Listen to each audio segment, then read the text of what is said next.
Crypto bull run শুরু হবে কবে? ৩টা বড় কারণ যে কারণে ক্রিপ্টো বুলরান শুরু হতে পারে এবং মেসি পাম্প করতে পারে। প্রথম কারণ, ডোনাল্ড ট্রাম্প ৫টি বড় কয়েন রিজার্ভ করার ঘোষণা দিয়েছে।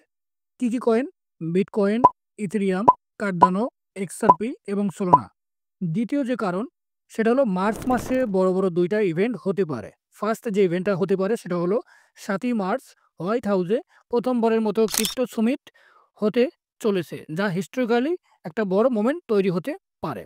দ্বিতীয় যে বা তৃতীয় নম্বর যে কারণটা সেটা হলো ১৯ থেকে ২০ মার্চ এই তারিখে এফওএমসির মিটিং হবে এবং হয়তো দ্বিতীয়বারের মতো মানি প্রিন্ট হতে পারে।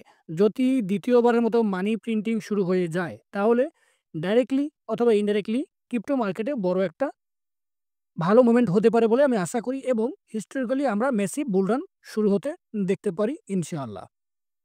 তো এই ৩টা কারণে হয়তো বুলরান শুরু হতে পারে। আপনার কাছে কি মনে হয়? অবশ্যই